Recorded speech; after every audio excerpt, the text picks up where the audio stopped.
Hello, my name is Brandon Mcphee and welcome. This is the history of Hohner, the famous German accordion company, and I hope you all enjoy it. Hohner has been in the business for 168 years and still regarded as the best accordion makers, having made some of the world's most elite accordions and musical instruments. This world has never seen accordions like it, I might add. In 1857, master craftsman and already regarded as the best clockmaker in the business, Matthias Hohner began crafting harmonicas, assisted by his wife and one single employee.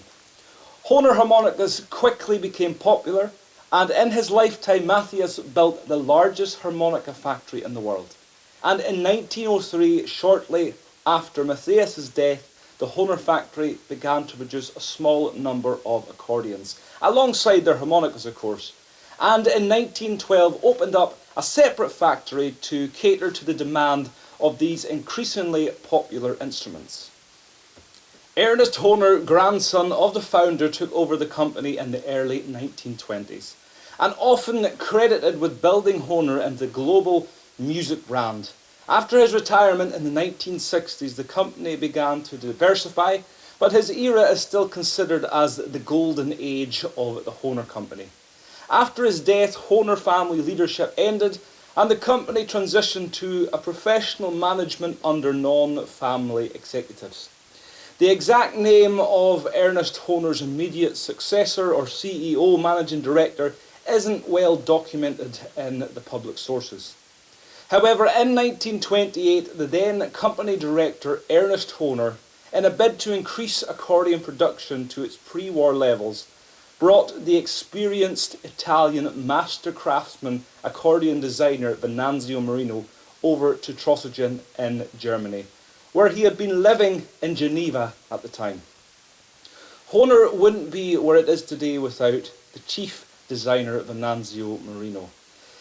He was the maker and designer of some of Hohner's best instruments, and best known for lending his name to the Hohner's prestigious Marino accordion line. He was born in 1876. He crafted chromatic button accordions featuring mechanisms like registers which shifted reed blocks, in other words, different tones of the accordion, which is quite incredible. In 1928, Hohner invited him to Trossingen based on his precision craftsmanship and creative engineering. He became Hohner's chief designer in the late 1920s and until his retirement in 1952, where the next mastermind brought Hohner to new heights. Born in 1907 in the small Italian town of Stradella, Giovanni Gola started his accordion building career as an apprentice in the highly respected Dallapé factory. His mother had worked there for many years. The Hohner Gola was originally conceived in 1952 by, of course, Giovanni Gola, with the first models leaving the Hohner production line in 1956. In 1953, Giovanni Gola agreed to join Hohner, took over the day-to-day running of the design department. A selection of new models, the Atlantic, the Lucia, Parola, these were added to the Hohner range and many more, and added to his predecessors' designs.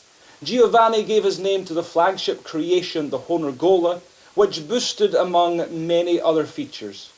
Giovanni remained with Hohner until his retirement in 1975, when he returned to his hometown of Stradella, where he remained until his death in 1978. During the late 1970s and early 1980s, several changes took place within the Hohner company, such as the production moving the high-end Marino models to Italy, as well as withdrawing many other popular models like the Verdi, the Hohner Atlantic, the Hohner Concerto, only to reintroduce them under different names months later. Production of Hohner's more affordable models, such as the ever-popular Student, was also shifted overseas to Czechoslovakia. Unsuccessful attempts were also made to diversify the Hohner brand into new product categories and markets, and for a short while, this one fascinated me, Hohner even started designing computers. However, some of these ventures were met with very little success, and in 1987 the last member of the Hohner family, the great-grandson of the company founder Matthias Hohner, resigned from the board of directors. In the late 1980s and early 1990s, Hohner's market shares dwindled, as the company went into rapid decline following a series of bad business decisions combined with incompetent management and poor advice.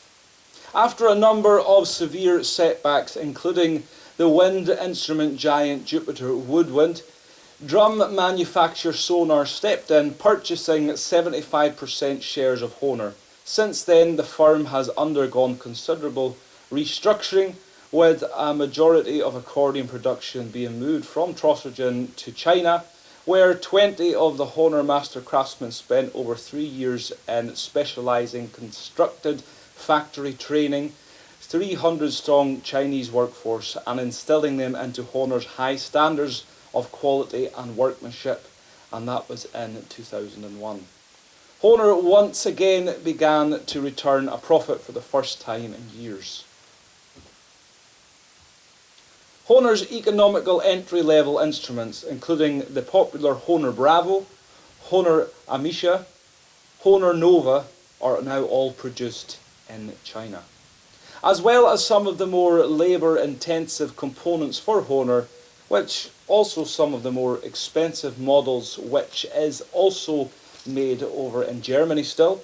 The Hohner Bertura, the Marino, and topping the Hohner Gola range, they're still built in Trossingen.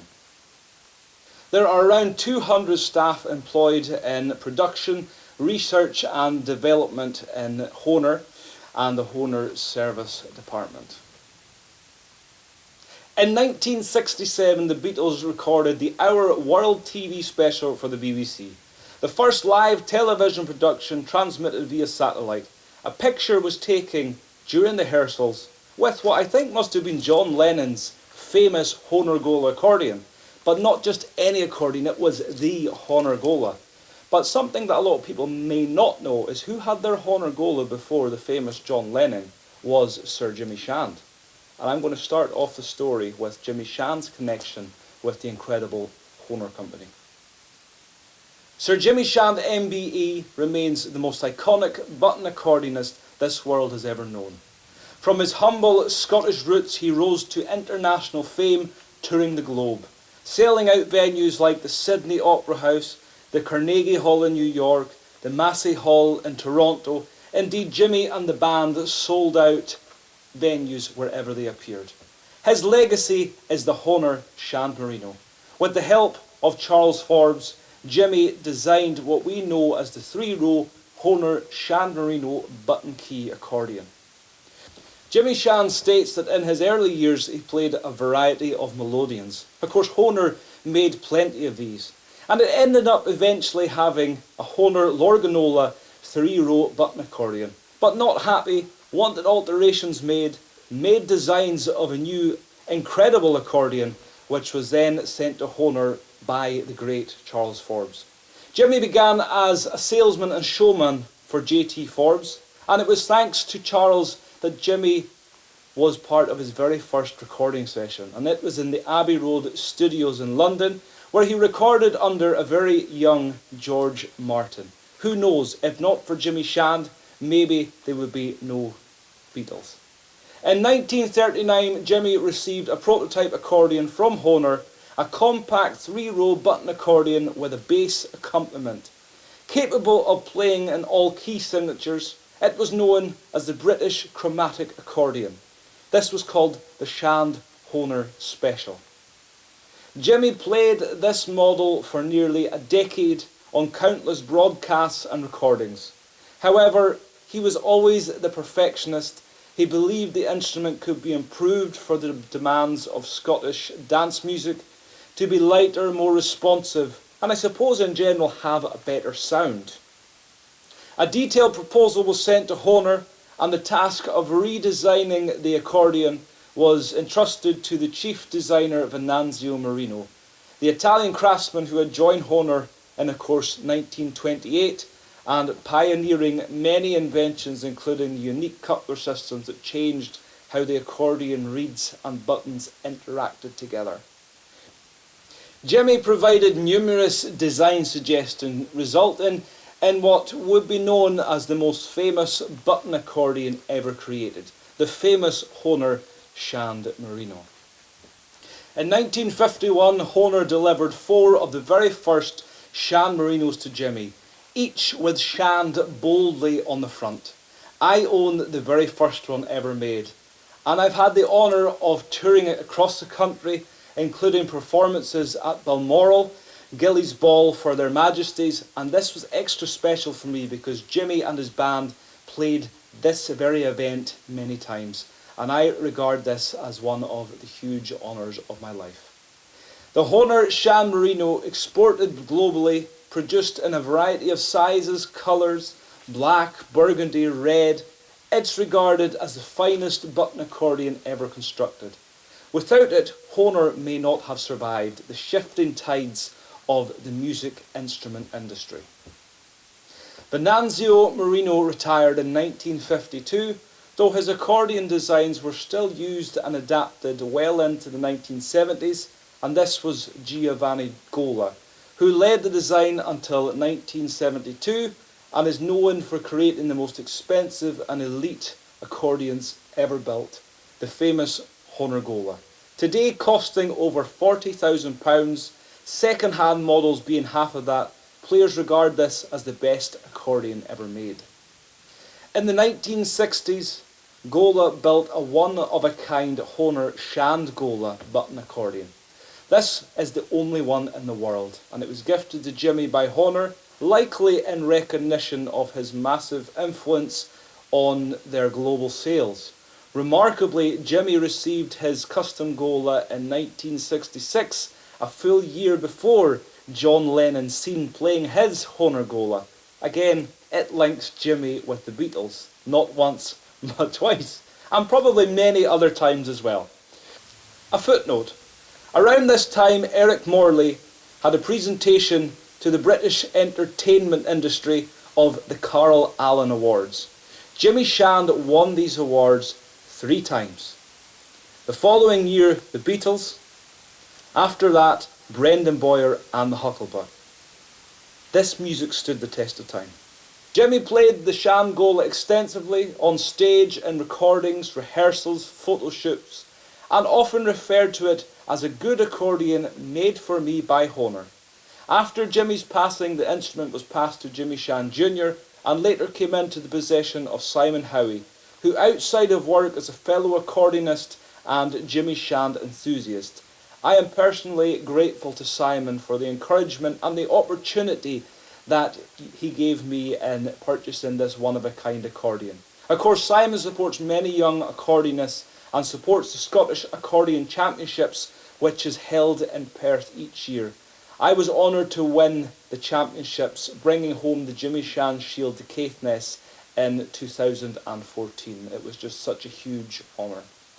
Today, the Hohner Shand Gola, along with the very first Shand Marino 001, the very first one ever, is part of my collection here in Caithness, along with Will Starr's famous 4-row accordions. So, over the years, I've collected a big amount of Shand Marinos, and all I can say is money well spent.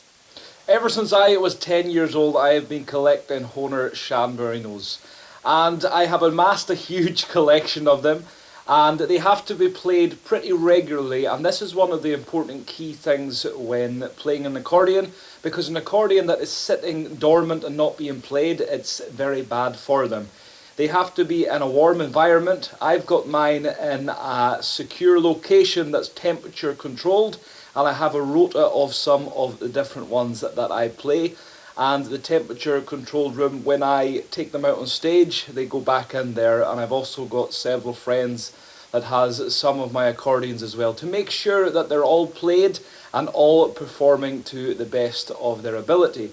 And of course, for people with accordions, they need to have them serviced every so often and tuned And there can be little things that goes wrong, and it has to be a professional. John Douglas Accordions is who services all of my instruments. I think he's absolutely brilliant. I also collect a lot of memorabilia, such as Jimmy Shand's cowboy hat, Jimmy Shand records, Jimmy Shand's gold records, and I think this is part of this history of not just Jimmy Shand, but the Hohner Shand Marino as well. This year marks the 25th anniversary of Jimmy Shand's passing. His music and his instruments he championed are still played, loved and celebrated worldwide. His influence is undeniable, a true Scottish legend whose impact on music and the accordion craftsmanship will endure for future generations. Hohner is still used today all around the world in many kinds of music. Can any other company say this? I hope you've enjoyed listening to the information of Hohner and the Jimmy Shand connection with Hohner, and I thank you for taking the time to watch and listen in. From me, Brandon Mcphee, thanks so much, and until next time, all the best.